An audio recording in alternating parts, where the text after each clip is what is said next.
Welcome to another week of Barstool Perspective, where we give you the rundown on the week's news in booze. Today is also, Brett, the 50th anniversary of the release of the movie Jaws. Oh, cool. First of all, that makes me feel old as hell. Secondly, if you thought my goal for today is to get through the day without some douchebag telling me to get a bigger boat, too bad. Get a bigger boat. You know, Mike, I like to rib you about out-of-date references, but Jaws really is one of those movies that has held up so well. Yes. Who doesn't watch Jaws at some point in their life? You know, I rewatched it just like a year or so ago. It's still a good movie. It holds up so dang good. Yeah. From the music to how they shot everything. Yeah. It's amazing. Like Narragansett. Like, come on. I'd kind of forgotten how sentient the shark was in in the first one, and that's kind of dumb. But yeah, it's still a damn good movie. It's a lot of fun. Have you ever? We get a little sidetracked here before we get started, but that's okay. Have you ever heard any of the stories of like the behind the scenes of how they shot that and how awful it was? Apparently they're at sea for like 60 days. Oh, God. And they were just in water constantly, and it sounds like it was pretty terrible. A fascinating thing before we move on, but Jaws is actually an adaptation of a play from like the 1700s or early 1800s. It's been through like several iterations of adaptations, but like the original play is about this doctor in this town where like tourism and mineral springs is like their economic model. Yeah. And this doctor discovers that there's cholera in the water and it's killing people. And so actually this would have to be like the mid 1800s, mid to late 1800s. Yeah, because I didn't even know that until 1860s the 1860s. So that's the original plot of it, is that like the doctor is then, you know, the buzzkill that says the water's going to kill you, and the tourism industry and the government tries to shut the doctor up and tries to demonize the doctor. And so like when you think about it, Jaws is entirely that script, just done really well, like really updated well. It also really drives home how things haven't changed in 100 years. We have smartphones in our pockets now that can connect us to the best memes in the world on a finger's notice, but we still are trying to stifle smart people. Yes. Because moments of unpleasantness, I guess. Right. Plus, just who likes an egghead? Frickin' nerds. Mike, let's start with some local to us news. If you don't know, if you're new to Brew Sky's fandom or you're new to our show, we cover the booze news across the country, across the globe. You know, we keep an eye on things. We want to know what these Germans are getting up to. Yeah. But here in Cincinnati, where we're based, the hub of the Midwest, as we like to call it, BrewDog has closed their tap room. Oh no. How will we ever live without it? Faux punk corporate BrewDog has decided to shut down their Cincinnati taproom for, quote, we had a hard reality to face, and ultimately we're committed to focusing on the parts of our business that are thriving so we continue to do our best to serve our people, partners, and customers. In short, we were losing hella money, so we had to shut that shit down. And face the reality that your beer sucks ass. As does your marketing. Yes. I do like some people that work there, though, so shout out to you guys, but everybody else, go screw yourself. This also is tacos were good. This is also coming off the heels. Tacos were good. Off the heels of them eliminating sales in 19 states. They had a lot of distribution, and they peeled back 19 states worth of distribution just last year. So I guess they weren't making money there either. So good luck, boners. Do you think people now question the authenticity of their punkness? I hope so. Yeah, I really do. You know, there's a lot of things that kill craft beer, but faux punk bullshit, inauthentic assholishness definitely is part of it. Here's the one thing I have to say about BrewDog, and I don't even remember what it was. Oh, you didn't even make people read. You just went right for it. Kroger is closing 60 stores across their area of 35 states. Now, that might seem like a lot, but it's not. They have 2,700 stores. So they're not going anywhere. They closed them because they're going to use the money that they're saving on selling off assets in order to reinvest in the customer experience in the other stores. What I read from this is they're closing stores where there's poor people. Yes. And by customer experience, what they mean is additional forms of surveillance and more self-checkout units. Yes. Yes, that's exactly what it is. Yes. Uncustomer friendly stuff, Yes. but under Yes. the guise of lying to you. Customer hostility that Kroger likes to call the customer experience. I like that, customer hostility. That's Yeah. nice. That's a nice phrase. We should adopt that. Julia, it's good to see you. Elijah, Nathan, hey guys. While you're listening, Elijah, hopefully you're drinking some lawnmower beers. And Julia, yes, Jaws is also a reason I think a lot of people are scared of the deep end of the pool. Yeah, sure, absolutely. Yeah, mine is the story of hearing that a kid sat on the suction thing in the deep end of the pool and it sucked his guts out his butt. So I've been Because afraid. that has happened. I've been afraid of the deep end of the pool for a long time because of that. But you don't really hear stories of, exhumation of your organs through your anus very often. You don't. I think maybe that's one of the few good things that Google has done for us is that one's relatively easy to debunk. Well, speaking of Google, small wineries are seeing some success, and it's through online sales. Yep. I mean, small wineries are embracing direct consumer sales much more than bigger wineries, and it is leading to an uptick in sales for smaller wineries. Although it was last week or week before when you were gallivanting around the nation that I talked about the fact that there are like 34 states right now where direct consumer sales are being done, but it's illegal. So there's only 13 states where that business model is actually legal right now. yeah, there's a lot of people treating it like a gray area, even though it's pretty black and white. Yeah, it's illegal. It's just a law that is so stupid and unpopular that it's And not hard, getting enforced. damn near impossible to enforce. Yeah. Well, speaking of foreign correspondence work, Mike, I was not helping the Israel-Iran situation. I was, in fact... Make it worse? Thanks, Fred. Hey, how do you think Trump found out where the leader of Iran is? You're welcome. This tan didn't come from fucking sitting on the beach. I was in the sands, baby. So you found out and you told Fox, and Fox News told Trump? Yes. Yeah. That is Right. exactly how that pipeline went. I got a hold of Oliver North because he's such a good, reputable person, and he helped spread the word. Mm-hmm. No, what we're talking about is China, actually. Beijing has, and by Beijing, I mean the head of their government, Xi Jinping, in Beijing, has decided to crack down on government overspend. And specifically, a big part of government policy or protocol, it's not policy, protocol, is whenever you have meetings with businesses or delegates or ambassadors or whatever, it doesn't matter, whenever you're doing anything, you have a huge feast, you spend a shitload of money at a fancy restaurant, and you drink the crap out of baijiu, which is basically sorghum-based white dog, or like moonshine. It's just hard alcohol that's expensive and messes you up good. But the government's trying to crack down on that overspend. Now, this is where it gets interesting. You might be wondering why we're even bringing this up. They're trying to crack down on it, but the government owns the world's largest and highest valued alcohol company in the entire world. Really? Double AB InBev. It's Moutai. They own their $250 billion valuation, which is over double Anheuser-Busch, which is number 2 at $110 billion. And what's interesting here is that that's the go-to alcohol at these things, and they have bottles of alcohol that go for $300 plus USD, not won.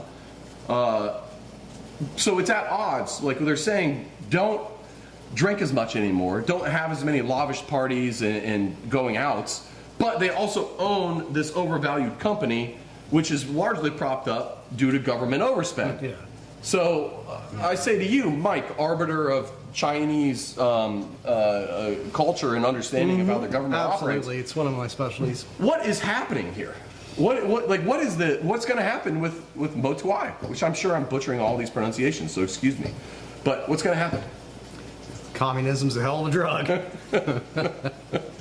I know that was a long-winded way to get to a question that there is no answer to, but like, it's crazy to me that they're saying don't do this while the world's largest or most valued alcohol corporation is owned by the Chinese government. Because is there a lock on here? My prediction is that lower level government officials will have their expense budgets cut, which will be compensated for by the higher level government officials that'll have them doubled. Okay. I like where your head's at. You got to squash them down a little bit to prop the top up. Even in modern communism, the rich be getting richer. It is interesting that there is, massive amounts of corruption involved with this company. 2 of their board members have been arrested within the last 3 years for corruption, put in prison. So, I mean, someone's on the tape. I've heard that's how it's done in China as well. Yeah, you gotta line pockets, but Hey, it's how we do it here now. That's everywhere, right? Well, it's definitely here. Well, speaking of catastrophes, German wine is on the brink of collapse. Mike? Oh no! Give us more. At least 50% of every winery in Germany says that it is within a few months of filing bankruptcy. So almost A few half- months. A few months. So basically on the entire verge industry. of collapse. Like Yes. one bad move, one missed bill coming in, or payment going out, and you're done. Yeah. So they're not doing well. They're blaming several things. One, they're blaming too much bureaucracy in Germany. Okay, yeah, I can see that one. Which is probably correct. Yeah. They're also blaming labor cost because the minimum wage in Germany has gone up 40% over the past 5 years. Agriculture is damn near impossible when you have to pay living wages. Yep. And unlike France and Spain, Germany's production has stayed consistent. Exports have fallen a bit, but the actual value of German wine exports is like double Spanish wine, surprisingly. Interesting. And wine has started to get a much better reputation. Yeah, German there was a wines are while great. like Blue Nun was one of your biggest like German wines, a cloyingly sweet nonsense. Gewürztraminer or some shit. But I do like, I hate a sweet Riesling.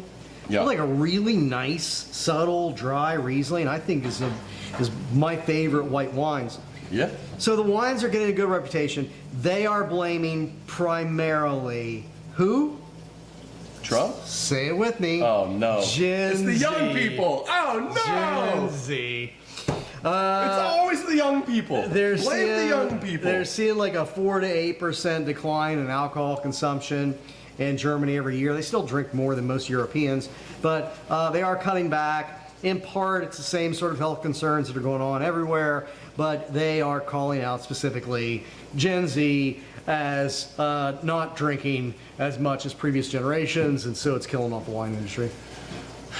There's a lot of things about Gen Z that we'll get to even later in this, choices this generation is stuck making because of social media being forced down their throats from the moment of birth. Mm-hmm. But this whole young people fucking narrative is just so tried out. It's just bullshit. Yes. It just sucks. I enjoy shitting on Gen Z as a hobby, but it's a good jest between us. It really is. The number of these alcohol stories that want to blame all of their missteps and woes on that goddamn Gen Z. Yeah. There is a point that even I am like, shut up, old man. Jesus Christ. It's out of control. That like I don't agree with the Mormons on a lot of things, but the Deseret News, which is the Mormon newspaper, put a really good article out a couple of years ago of like, stop yelling about the next generation being the doom of humanity. Because if you look back through history, you can go all the way back to Aristotle days, and even then they were bitching about the young generation causing the downfall of humanity. Guess what? We're still here. The young people are going to be all right. It's okay. And the young Mormons are the ones doing soaking. So I respect that. I appreciate that. If you don't know what I'm talking about, Google it. Oh my God. Well, Mike, why don't we just keep on this Gen Z trend? We have 2 stories about Gen Z this week, because of course we do. Gen Z, they're California sober. Their alcohol consumption is down. Everybody knows this. There's a bunch of reasons we've talked about a bunch of times. Social media, money, COVID, blah, blah, blah, blah, blah. However, it's not all good news, and I think we have thoroughly debunked the fact that it's for their health. Mike, what's the risks of being California sober? They think it's for their health, but there was just like it's not really a new study, it was more an analysis of 24 existing studies. Mm-hmm. The thing about that is that your sample size of this analysis is over 200 million people. So it's really good data. And it is finding that smoking weed increases your risk of cardiovascular disease by 50%. Heart disease. Heart disease. It increases your risk of a heart attack by 29%, increases your risk of stroke by 20%. And although some of this is a result of smoking, mm-hmm. they are, much to my chagrin, they're finding that this data is not far off on edibles either. So, yeah. That's kind of shocking. It is kind of shocking, and the bottom line is that alcohol is not good for you. Guess what? Weed is not innocuous either. It's not good for you either. So, I mean, the takeaway here is drugs. We all know drugs. Yes. Drugs aren't good for you. Yeah. You know what we also know? Drugs are fun. So it's a trade-off of life, man. You can live to be 100 in a life that's not worth living, or you can leave a good-looking corpse. Rabobank, which is the global investment bank based in Europe, that invests heavily in the alcohol industry, has put out a 2-part report this week, largely detailing changes with how we look at the alcohol markets. And they've said, they said that this point in time, right now, is a shift unlike no other since they've been around tracking these things in the alcohol industry. Between the RTDs and the seltzers, the THC really coming online globally in the US, the tariffs and all the crackdowns everywhere, things that are changing rapidly, and they don't expect things to ever get back to how it was. It's just going to be different. Mm-hmm. It'll get better, but it will always be different. The other thing that they said is that we need to stop looking at things generationally.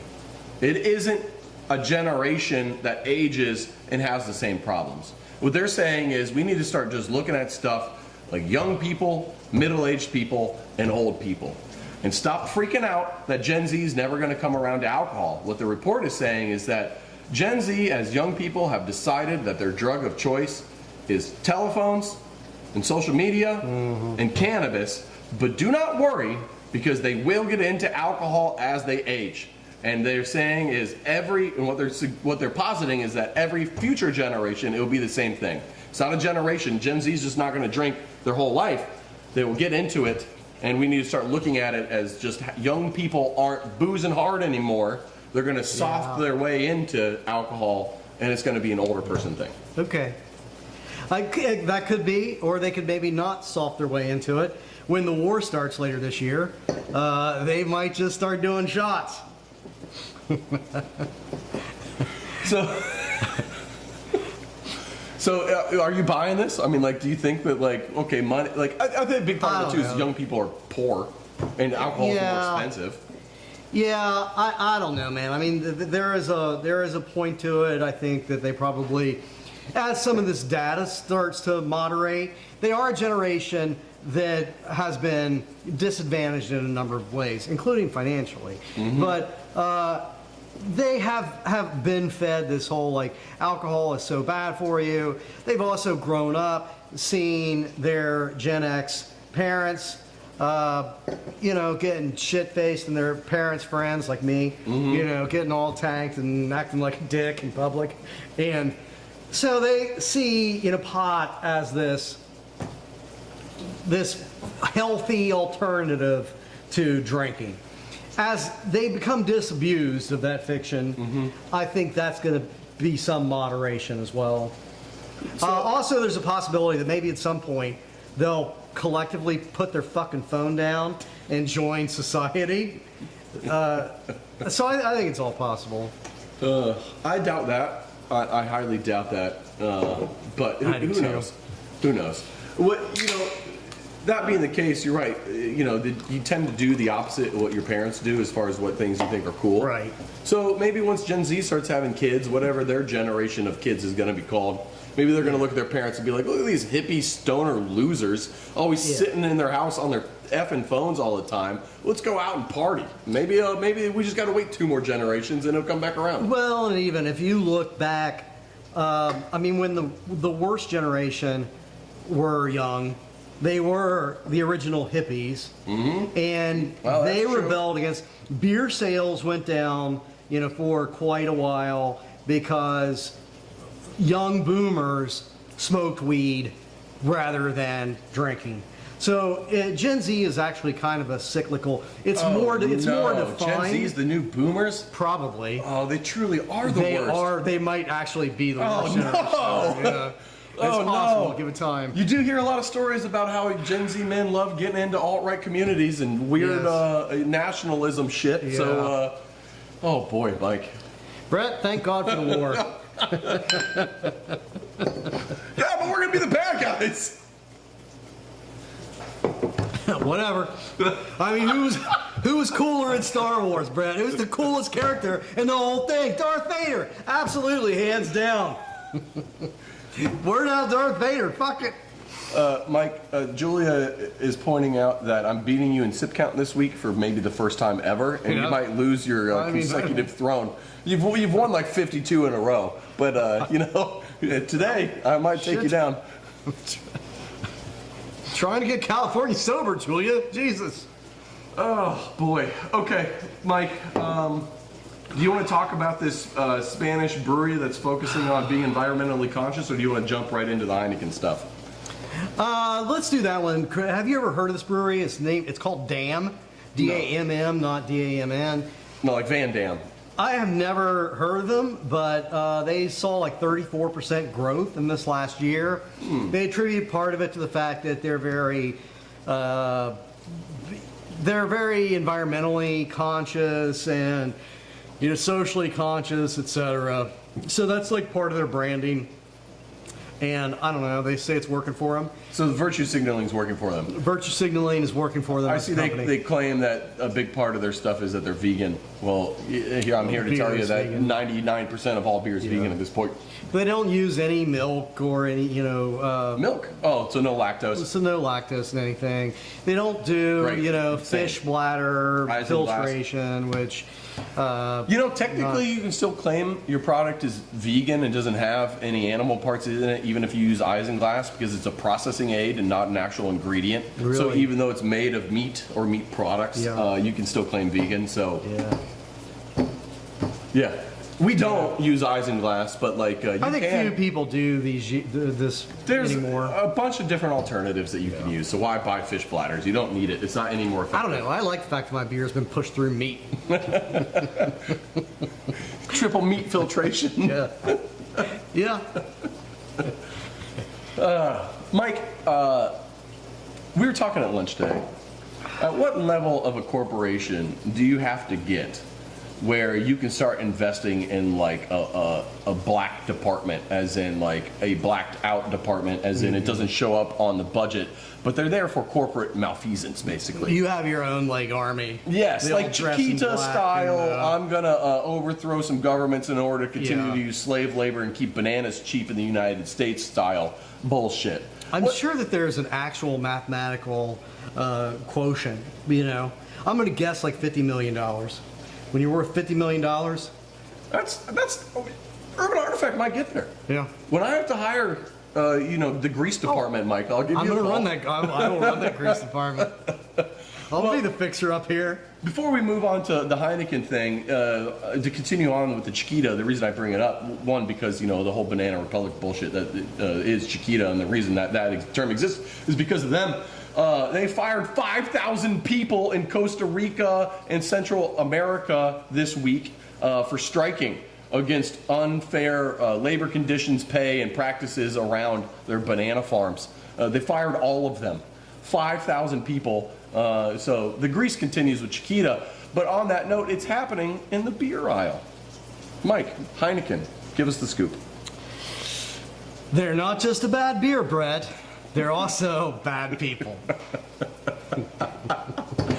That was well said.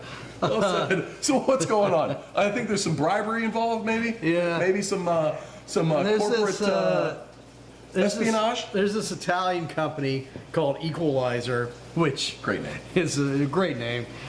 And what they theoretically do is reputation management and business intelligence. So they're greasy right out of the gate.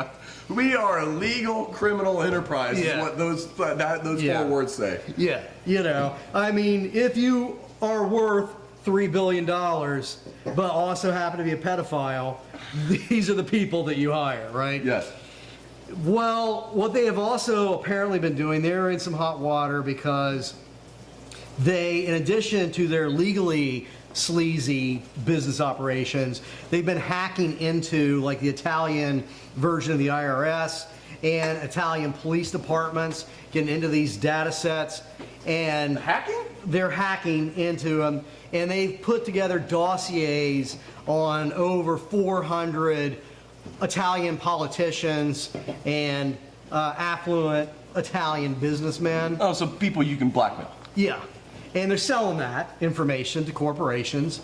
And one of those corporations is allegedly Heineken.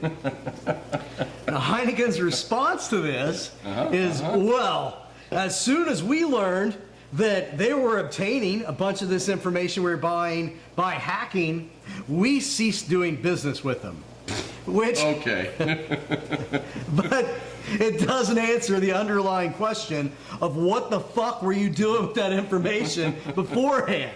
Listen, Mike, if it was acquired illegally, it doesn't matter what we do with it. We just want to know more about you Yeah. when we buy gifts for you. Yeah. Another one of those companies that's alleged to have been a purchaser of data is Shell Oil. Shocking. And it's being speculated that allegedly, that Shell was specifically getting this company to collect information on witnesses in a corruption trial. So that's not... great. Yeah. Cool. Jury tampering. Yeah, that's not crazy at all. Fun. All right. Big Yeah. Global Corps. Let's go. Yeah. I can't wait to get conscripted by Google. Draft me into your army for the Corpo Wars. I'm here to suck on the teat of Google. God dang it. Scotch. Scotch sales are down. Some are good, some are not. Valentine, though. Have you ever had it? I have not. Is it good? I have never had it either. It's been up, it's like the biggest winner in terms of growth. It's one of the few scotches that's doing really well. Never even heard of it. Huh. That's But surprising. it's I supposed to assume be it's a good. blend. Probably. I mean, there's nothing wrong with blended scotch. Scotch is good if you get good. All alcohol is good if you get the good version of it. How long has it been since you had scotch? It's too damn expensive, so I don't buy it hardly as much anymore. If I'm feeling particularly frisky, I might go down to Higher Gravity and order a expensive pour. But the scotch I like used to be sub $50 5 years ago, and now it's $75 for the same damn thing. So I'm not spending $75 on a bottle of liquor. It's too much money. I think scotch's problem is also it's generational, just like wine. Like they haven't done. Scotch lived and existed and thrived on its affluence, on its sort of the smart, sophisticated people understand the nuances of Scotch. And so that was alienating to younger people. I mean, you go back even to people as old as me, I enjoy Scotch, but I really don't know dick about it. But I think that, it really hasn't been since like the worst generation that Scotch has really infiltrated, the zeitgeist. I mean, people don't get it. I think Gen X, you start to see this turn to bourbon, which is really just kind of the dumb hillbilly Scotch. I say as a hillbilly, but First of all, Owen, welcome. We know you're late. When Mike says the worst generation, it's not your generation, so don't worry. It's a different one. boomers. But I think that's apt. Yours could catch up, but right now it's boomers. What kills me with bourbon is just how it's just not the best spirit out there. No. And in fact, it's actually like there's some really good bourbons, but bourbon as a category is below so many other things. Yeah. It's crazy that it's doing so well. Yeah, I enjoy bourbon, but I think actually that's why bourbon has done as well as it's done. There is a low threshold of entry in terms of your palate, understanding it. There's wood in it, there's vanilla in it. It's wood and sweet characteristics is basically it. Yeah. So you're not really at risk of feeling like you're looking like an idiot when you're tasting bourbon, because if you have a tongue, you understand the basic flavor characteristics. And you can say words if you want to try to pretend that are really easy and just. Oh, I get some oakiness, or the vanilla is. Oh, subtle. no shit! Does that come from the oak barrel? Yeah. The vanilla's subtle, or it hits you over the head like Buffalo Trace. If I was thinking while you were talking, like, okay, if I'm power ranking my top 5 spirits, does bourbon make it? I think it probably does, but I think it's sneaking in at like number 5. Yeah. Like there's just no. I'd even put gin over bourbon, frankly, for my own personal taste. I never drank gin. I've talked about this before. Like, I thought I hated gin. As it turns out, I just hate cheap, shitty gin. Really good gin, I need to drink more of. I think there's just vodka has its place, so I'm not going to shit on it like I was about to. But it has its place as a flavorless thing you get drunk on when you stick in with something else. But I am convinced that there is no bad alcohol out there. There's just bad versions of it. If you get the best version of any type of booze, you're gonna enjoy it if you like alcohol. I've talked to sommeliers who say that the most exciting spirit out there by category is tequila. That the best spirits they've had are really good tequilas. I've never had a tequila that's that good. Tequila is another one of those things where I feel like the price point outstrips the quality. Like it just starts shooting up in price so much faster than the quality is getting better. It's just rum. I think to me is the best value for product, bar none. Cognac too, but that's also pricey. But anyway, we're getting a little distracted. Boo gin, get out of here. Who says boo gin? Boo gin's great. Alcohol's good for you again. Yay! RFK, RFK, RFK. Woo, woo, woo! Mike, what's going on? You can strip all of the positive attributes of the Kennedy out of a Kennedy, but still leave the drunkenness. We're getting new dietary guidelines as a nation, and I mentioned this last week, I think, that one of the things that we're going to see in these dietary guidelines is much more of a focus on carbs and less of a focus on calories. I think that is a very positive and realistic step. The other thing that we're seeing, the Biden administration was catching a lot of flack from the alcoholic beverage industry because they were moving more towards this global standard and the Canadian standard that no level of alcohol is good for you. Kennedy is rolling that back. Right now, our guidelines say the guy's liver is just soaked in booze. He wasn't going to tolerate that. Right? No Kennedy is going to tolerate that bullshit. So right now, our guidelines say that you shouldn't drink more than 1 or 2 drinks a day, and that seems to be too restrictive. So we're getting rid of that. We're going to have no recommendations. You do you. Get as drunk as you want. Kennedy is just a dried up skin husk strapped around HGH and gin. Like what keeps that dude ticking is batshit. He is literally my favorite person in government right now, and there's not a week that goes by that he doesn't make me smile with the crazy ass shit he's doing. And I'm sure I'm gonna smile when I get monkeypox and die from measles. But it's okay. RFK's got our back. He absolutely does not have our back, and he's absolutely batshit. But as we've discussed in private before, he is the best. He's our mutual favorite of the Trump administration because he is batshit crazy without the intentional malice. Yes. Like the rest of them are just malicious, malignant, vile fucking people. Yes. He's just fucking nuts. He had a worm eat holes in his brain, and he's just now crazy. Yes. He's not actively trying to be evil. He's just absolutely nuts. Is he going to give us a pandemic that kills millions of people? Yes.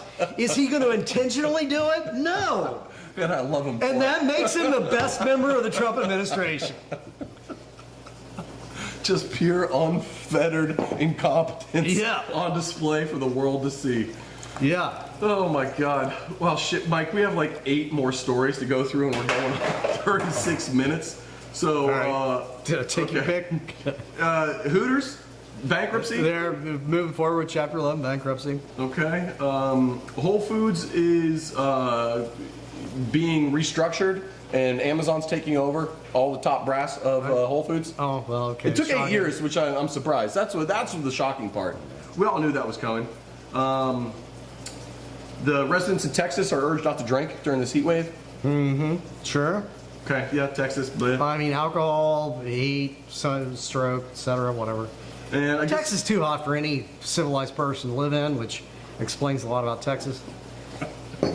We'll end with this story or this question from Longer Than Life. Mike, what's the best clam beer, and why is it still on the shelves? The very best clam beer, the beer of the clam, is Narragansett. I thought you were going to say Chilada or Clamato. It's the beer of the clam. It's in its 1975 retro packaging for the summer, and get a bigger boat. There's no reason for us to go back to the 70s for any reason, socially or politically. at all. I beg to differ, but sure. Go ahead, finish your thought. But I love the retro branding. I'm here for all of it. Let's go. Yeah. The old Miller Lite, which is now like the standard, this retro in Narragansett. Why go back to anything new? That's better. I gotta tell you, man, I was a small child in the 70s, and being an adult looked pretty goddamn fun back then. It looked a lot more fun than being an adult is these days. There was fucking key parties and orgies and fucking coke. 70s. I think the 70s looked pretty cool. I mean, we had stagflation and shit. Like, I think we're getting the 70s back, like all the worst parts of it, minus the orgies and the coke. Cool. Yeah. Well, choose the 70s. And that is news like you won't find it anywhere outside of Fox.